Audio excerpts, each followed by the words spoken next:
Hey, what's up, you sexy bitches? It's your boy Juan, and what's up? I'm gonna talk to you a little bit about Deadpool 2 today. We just finished watching it. Myself and Allie went and watched it this afternoon. It was 9:15 showing in our local cinema, or local as in 2 towns over. But let's get to it here. I'm gonna do like a quick rundown here. So I even wrote it down just in case I get a little sidetracked here. Okay, so just bear with it.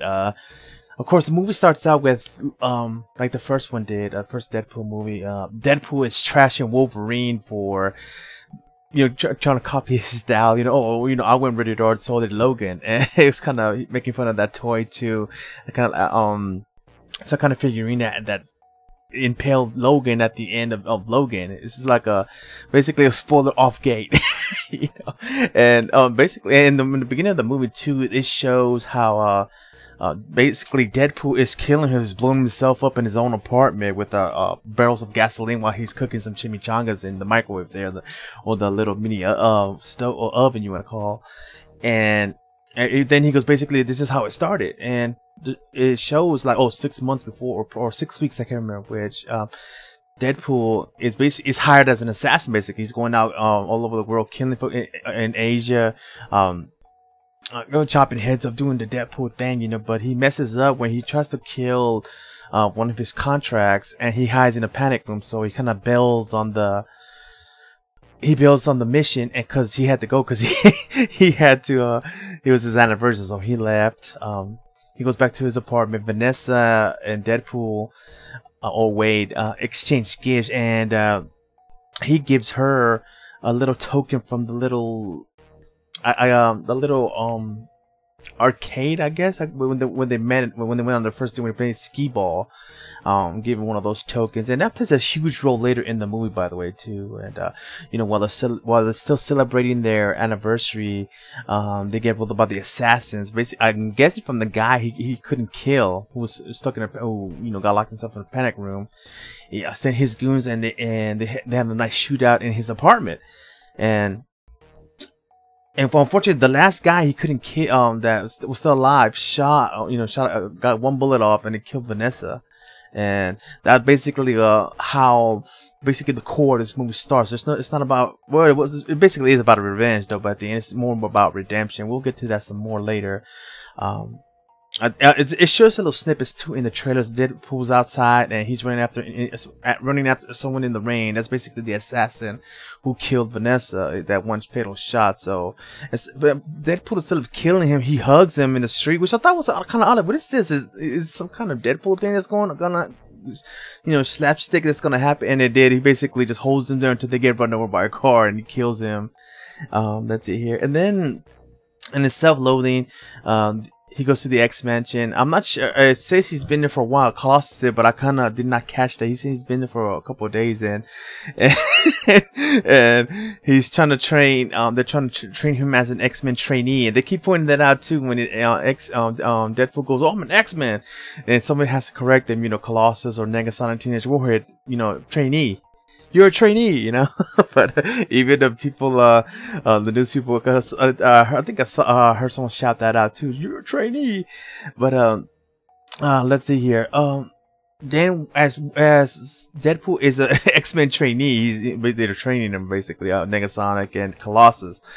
He wants to go with between the X-Mansion. He's trying to be like, where are all the other X-Men? I saw Beast and Cyclops. I didn't know who the other characters were though, but Beast closes like the slides door because they're basically hiding from him. It's hilarious there. Let's see here. I'm not sure if it was Nicholas Hoult or if it was Kelsey Grammer who played Beast, but it looked like Beast from what was the last one? X-Men. Not the last. It wasn't The Last Stand, but Days of Future Past. It was that Wolverine. It was that Beast. Sorry about that. But it was Cyclops from X-Men Apocalypse. So yeah, it's just funny to just kind of quietly close the doors, But the movie kind of does the death of Vanessa does kick it off, but the root of the story is basically right with Russell. Basically, Deadpool wants to die so he can be with Vanessa, but since he can't die, it's really it'll hinder on him. But it also kick into later when the what is those guys called? The DMC show up later, which they go to an orphanage. The X-Men do, Colossus, Negasonic Teenage Warhead, and Deadpool as an X-Men trainee. They're trying to figure out why Russell's doing what he's doing at that orphanage, but he doesn't have his I guess like a power suppressor on his neck. So and then Deadpool kind of, you know, does his Deadpool thing. He figures out what's going on here. What are you doing this? And Deadpool figures out that Russell's being tortured there. So what Deadpool does, one of the rules that Colossus tells Deadpool, you cannot, if you want to be an X-Men trainee, you cannot kill people. That's one of the rules. So Deadpool kind of sympathizes with Russell, and he kills one of the orderlies from the orphanage, and Colossus tackles him, and you know, what are you doing? So they put Deadpool and Russell under the care of the DMC. Now they go into the ice box, what they call it. It was basically their prison instead of an orphanage. To the public, the orphanage where they're at, the headmaster, he's supposedly taking care of or trying to get the powers under control, but they're basically just torturing them to become their soldiers for the. That also comes into play later here. Let's see here. And then they kind of introduce Cable. Cable walks into a room and he finds his family burned, and it turns out that it was Russell when he's older, and when the future that is, Russell kills his family. So what he does, he gets his daughter's bear, puts it on his belt, and then he travels back in time to find, okay, where's this guy at? You know, I need to catch him when he turns, and that's when Cable kicks into. It's funny too. He never introduces himself as Nathan Summers, but those who in comic book lore know who he is. But he's just known as Cable in the movie, but he's also credited as Nathan Summers. You know what's up with that? But you know, you have to really be in the Marvel lore to know. Okay, this is Nathan Summers, aka Cable, you know, the son of Scott Summers and the clone Jean Grey. You know, again, more backstory into the comics, but we're not gonna get into that. Okay, please, if someone wants to do that, go ahead and hit the comment section. Let us know the entire backstory when it comes to Cable. I know he's using his mutant powers to suppress the cybernetic infection or whatever that is. Hit that. All that backstory and the issues to find that in the comment section. I would greatly appreciate it. Please school me. I also love that when Cable does go to the past, he does like the Terminator sticker. What year is it? You know, the date, the year, and his two rednecks, and he kind of zaps them. I think he stuns them, but I'm not sure. Puts them out of commission. I don't think he killed them, but he puts them out of commission and takes their truck. And the truck on the bumper has like those brass balls hanging. This move's not short of the dick jokes. Trust me, it was not. Okay. Let's see here. Right here. When Deadpool and Russell are put in the icebox of prison, they got those collars around their neck. So basically, with Deadpool in part 1, with Francis was trying to make his mutant powers come out, you know, or quote unquote discover them with Angel, because he had cancer and Deadpool was dying. You guys need to watch part 1. I don't really want to get into part 1 right now though, but that collar disables their mutant power, so his healing ability is gone. So the cancer he has comes back and is killing him. He's throwing up, and Russell makes a joke about his prison purse or pocket. Basically talking about his anal cavity where he hit that pin so he can pick logs or whatever. But let's see, I want to look at a sidetrack here. And then Cable shows up. He finds he tortures Weasel too for the information on where no, that's later. Cable, what I'm talking about there, Cable actually tortures Weasel to find where Deadpool is going to with Russell, and that's a little later though. I got a little sidetracked there. Let's see here. Cable shows up at the icebox, and they start fighting all the prisoners, you know, the guard. And it was a badass scene too. I like how his gun, like, it magnetically flies to him, you know, when he calls for it. That is really cool. I like that. I also like Cable's powers when he's blocking the bullets, the incoming fire with the shield. That is very cool too. It's not something that was just in the trailers and then it never shows up in the movie, you know. And when Cable and Deadpool have a nice battle there, they kind of like blow themselves up out of the prison and fall into the water. Deadpool falls again into the freezing water and then goes to Vanessa again, basically on the verge of death. But he doesn't have that collar no more. It kind of broke off during the fighting Cable in the prison. And Vanessa's basically telling him that something about his heart, that he needs to, that it's something is missing in his heart, and he's trying to figure that out. What is this? What is it? And then he figures out, oh crap, I gotta save this kid now. Because they, at the beginning of the movie, they were talking about she basically gave him as a gift. She took out her birth control, the little it looks like a T. I know what it was, but I just don't remember what his name, but officially called. But she took that out, and oh man, it's time to make a super baby, you know. But that's when the assassin came in and killed her. But he remembers that, and then like okay. It's where your heart is, or something about the heart. I really didn't catch that on, and so he's like, okay, I gotta protect this kid then. So he gets pushed back, or wherever Vanessa is. I think she's kind of trapped in sort of dimension. I don't think she's dead though, but it's kind of in between land of the living and the realm of the dead situation there. But Deadpool gets sent back, and then he gets to what is that? He gets with Weasel, and he forms the X-Force right here. Hang on 1 second here. Right here. And then this was all a scene where Deadpool and Cable are getting in. They stop by and talk for a second, and he goes, "I don't care about that kid." And Russell heard him, and Russell fell back because he thought he and Deadpool were friends in that prison. So there's also a little scene later where Russell doesn't eat his dinner, but there was like a little scuffle in the chow area. But Russell takes his plate and gives it to I guess the biggest prisoner in the prison, and we're gonna get into that later. But those who do watch the trailers, like, oh, we know all the Easter eggs in the trailers, whatever. If you guys did notice in the Domino scenes while she's in a convoy truck, and you notice the infrared. That it was Juggernaut, and yes, in this case, Russell does make friends with Juggernaut, and it was a really nice reveal, because unless you watch those videos, and of course, all the videos about Easter eggs are just like their opinions, it's not fact, but sometimes they get it right, and sometimes they get it way wrong though. But he does make friends with Juggernaut there, and basically their code word is shaving a haircut 2 bits, like do.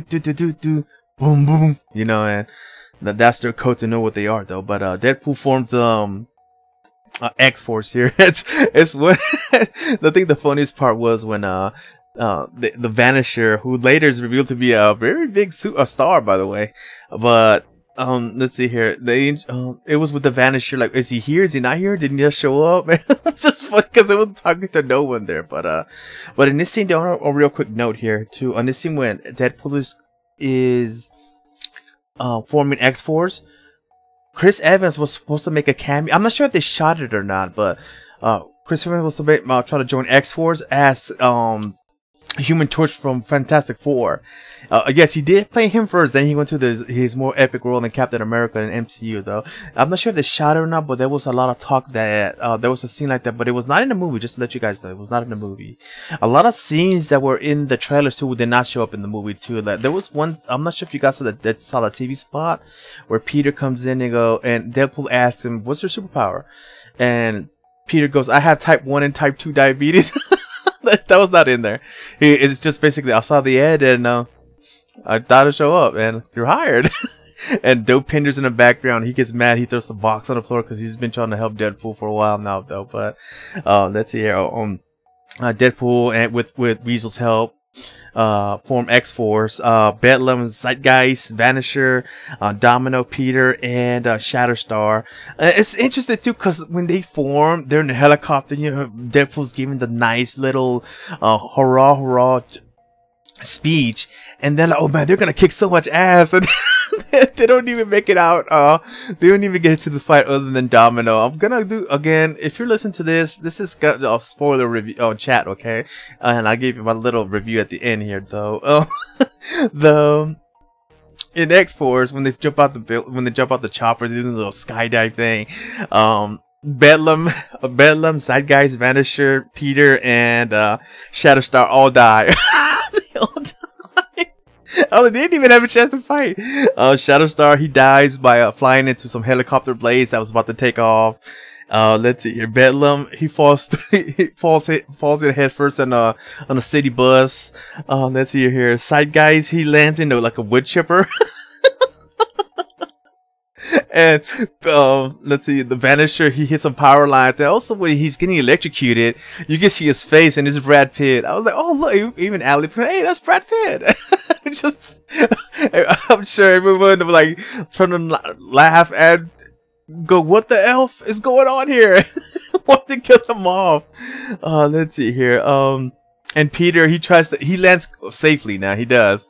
And he tries to pull Zeitgeist out the wood chipper, but he spits his acid on poor Peter, and he gets basically melted to death.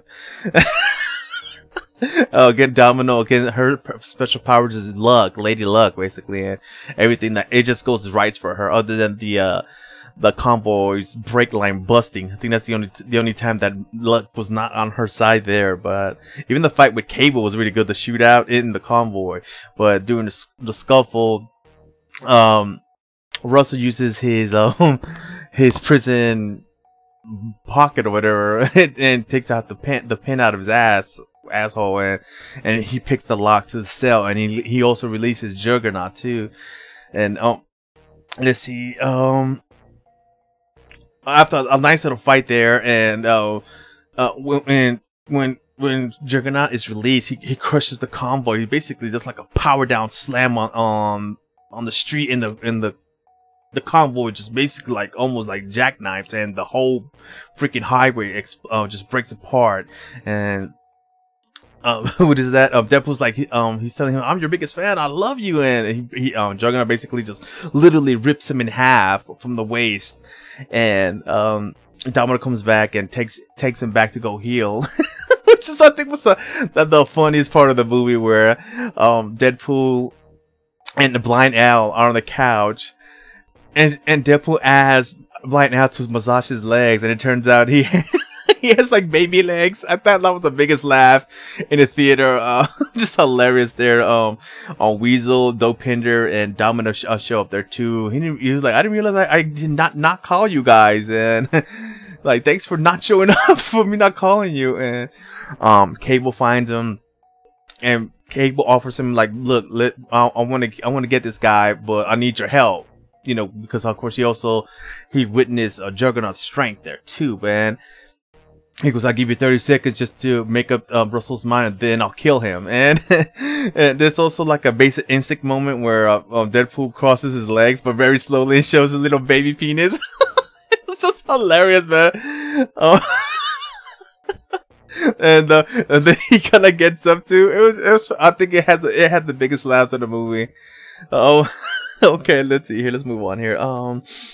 Let's see here. And then after the pact is made about the 30 seconds with Deadpool and Cable, Deadpool, with Dopinder's help, well, in his cab, that is, he has Domino, Cable, and Dopinder in the cab.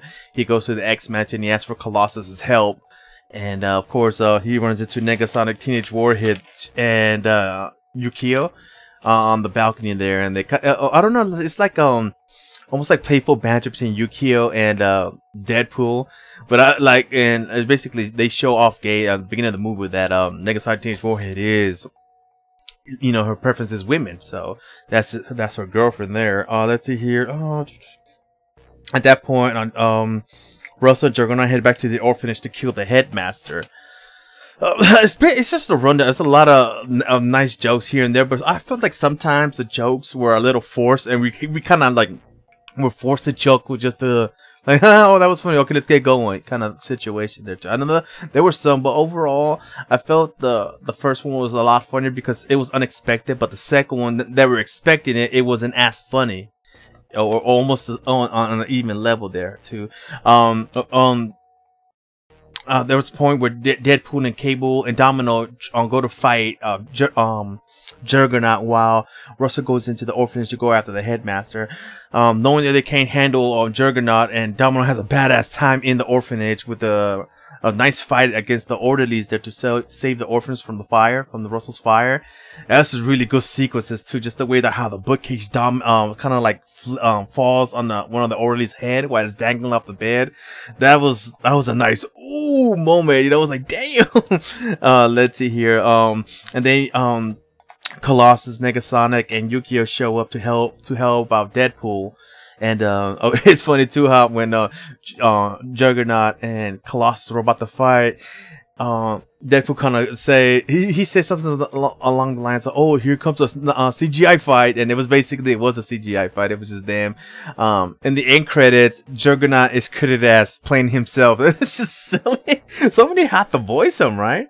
Let's see here. A little bit later, where the lines still team up with Deadpool and Cable, which was I think it's like a taste of things to come. And David Leigh, who was like the co-director of the first John Wick, but I'm not sure if she was the one credited or on credit. I cannot remember there, but it was a nice just action sequence there against the orderlies of the orphanage there, run by the headmaster. Then I teamed up with Deadpool and Cable. That was really nice, very nicely choreographed as well. The they get Deadpool and Cable get inside to stop Russell from killing the headmaster, but he tries to talk Russell out of it, but he's not feeling it, so he kind of blows everyone outside. Russell does, and it looks like the headmaster at one point was gonna get away. He kind of lingers there, and then they're outside by the swing set there, and Deadpool is trying to talk to Russell, and then he gets to the point where he hugs him, and Russell's like, "I don't trust you." He kind of cooks Deadpool's uniform, so it looks kind of grayish, kind of like the X-Force uniform he does have later in the comics. And what is that? And then Cable sees an opportunity to kill Russell with a gun that was like near him. So he goes to get his gun. Before he does though, Deadpool puts on the DMC collar to basically take away his immune abilities. He jumps in front of Deadpool's shot and then it shoots him through the heart, and basically taking the bullet for Russell. And then Russell, going by what he's been going through, the stuff Deadpool sent to prison, now he's like, "Oh God, this guy sacrificed himself for me," and seeing his selfless nature, and going by what Vanessa is telling him in the in-between, I guess I'm just calling it the in-between, is telling Deadpool that it's in his heart or whatever. He gets shot through it, and Cable sees that, and Cable only having 2 more times to travel. He only had 2 opportunities to travel through time, to get there and to get back. What Cable does, he rewinds time to the point where they got to the orphanage with the team up with Deadpool, and he puts the token in Deadpool's chest that he gave Vanessa, and then they kind of they do the kind of the VCR fast forward, and to the point where Cable shoots Deadpool again in through the heart, but the coin this time catches it. So there was no need for the dramatic death scene, because the Academy was watching according to Cable. And I like to point out too, when Deadpool was dying, or to the point of dying, the music that was playing when Logan was dying in the movie Logan was playing as well, just to point that out there too. Let's see here, a lot of let's see, a little bit once they get the F word, as in family, all that gets done with, a Colossus, Negasonic Warhead, Yukio, Cable, and Deadpool. They're all in Rust. They're all good. Then they're leaving the orphanage area. The headmaster goes on there that you're just a monster, you're an animal, and Dopinder runs him over with the cab. I thought something was gonna fall on him or something like that, but Dopinder, the shot kind of lingered, and Dopinder runs him over with the cab. Also, too, the fight between Colossus and Juggernaut was really cool too. I love it's just funny, like Juggernaut kind of flips Colossus, and Colossus kind of grabs his pants and exposing his butt. And then Colossus gets like the electrical wire, shoves it up his butt, and Yukio kind of wraps him in her whip.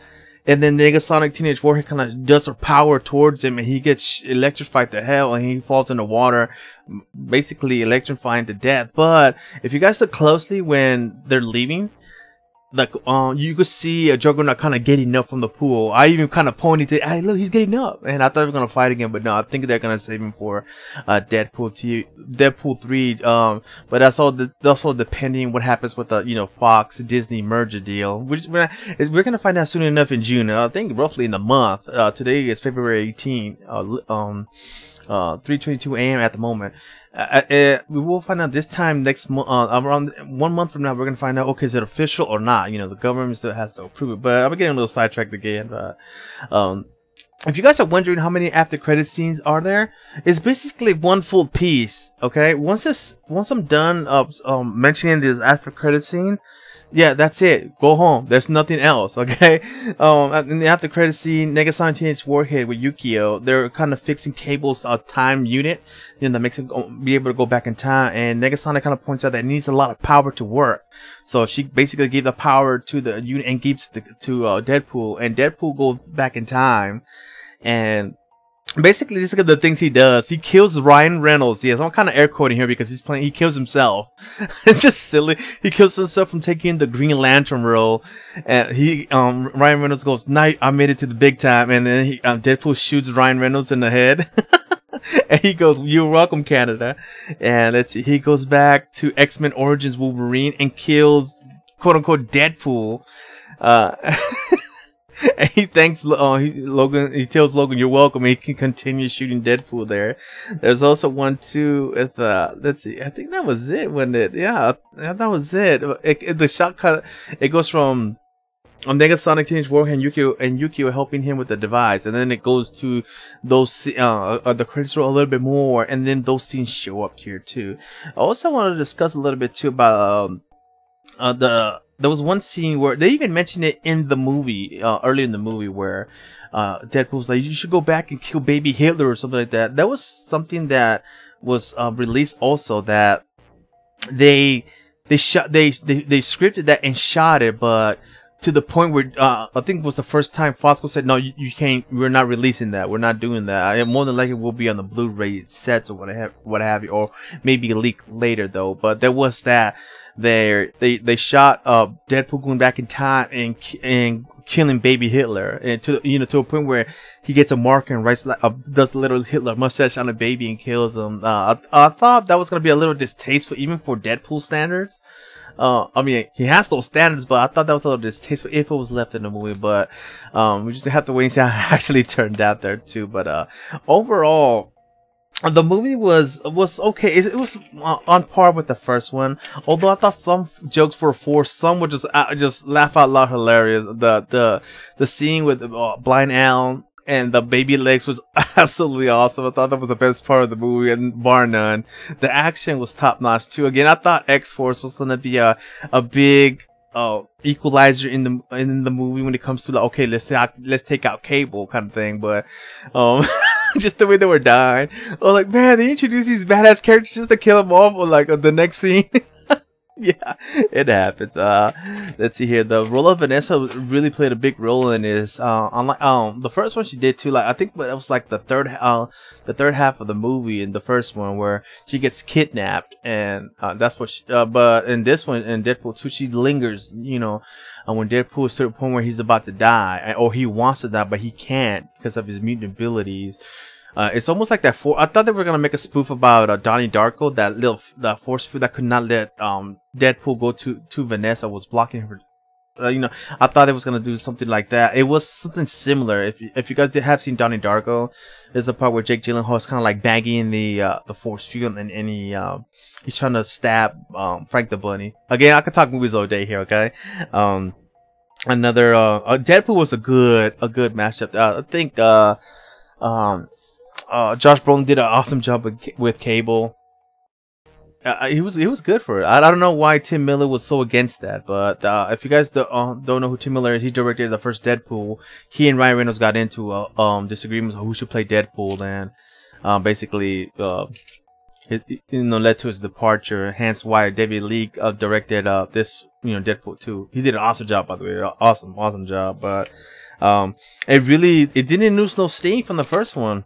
That's what I think. It was on par with the first one, a little higher, but still there, But I'm sticking to my 5-star ratings here. To basically, if it comes to trailers or movies overall, I'm gonna give Deadpool a 4 out of 5. Okay, it's not a perfect movie, by no means necessary, but it was there. It was still on par with the first one. FXM actually showed Deadpool, the first Deadpool. I kind of like, okay, I caught up to the first one again. So, and then I was kind of fresh. I had my facts fresh for part 2. So yeah, 4 out of 5 for Deadpool 2. I wouldn't mind watching it again though. It's not a, oh guys, you gotta see this. I just gotta say it was funny. It was funny as hell. Yeah, again, on par with the first one. Some jokes felt forced, some were just hilarious, and yeah. Well, that's it for me, guys. Thank you guys so much for watching. Let me know what you guys thought about Deadpool 2. Have you guys seen it yet? If you haven't, what the hell are you doing? Listen to this commentary, okay? Go out and watch it. 4 out of 5 again. And I'm done. Bye, guys.